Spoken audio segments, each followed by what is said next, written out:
बालेश्वर में उद्घाटित है दृष्टिबाधित छात्र छात्री उद्देश्य नवम राज्यस्तरीय कार्यक्रम सक्षम।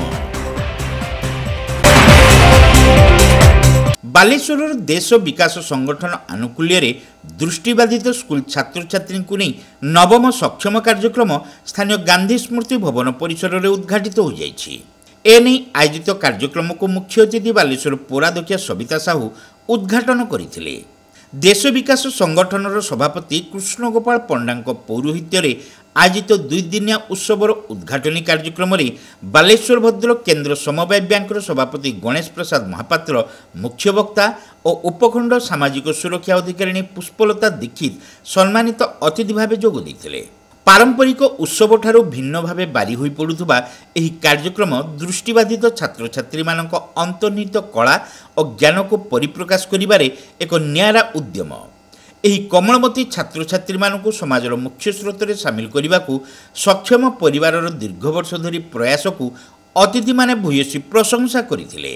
विभिन्न क्षेत्र रे खेल कोनोसी कला संस्कृति क्षेत्र में समानकर इच्छा अछि से क्षेत्र में कार्य निपुणता जीवन शैली सब किसी पारदर्शिता देखते।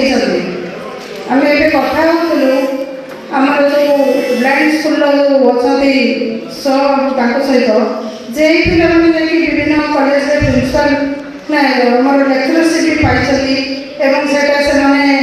डिजेबल पिला हिसाब से पाई जो दक्षता जो पढ़ापणिया से जो मार्क रखी दक्षता बल से निजुक्ति पाई। सक्षम कार्यक्रम अध्यक्ष संजीव गिरी, देश विकास संपादक तथा आईनजीवी आशीष घोष, वेलफेयर संगठन संपादक दिवाकर समाजसेवी गोपाल कृष्ण कर, रवींद्र महाकौड़, अरुण कुमार पंडा, संजीव साहू, अजय सामल, मरुत राउत, स्मारक दास, मृत्युंजय राउत, गौरव दास, गौरहरी मल्लिक, मनोज बारिक, गौरव मल्लिक, संबित विश्वाल, लक्ष्मीकांत स्वाई, आशीष पट्टनायक, सत्य शतपथी, निरंजन महांती, सौरभ अग्रवाल, दिलीप जेना प्रमुख सक्षम परिवार सदस्य माने उपस्थित रही कार्यक्रम परिचालना करथिले। एही अवसर में दृष्टिबाधित छात्र छात्री मानक मध्यरे चेस और अन्यान्य क्रीड़ा प्रतियोगिता अनुष्ठित होइतला।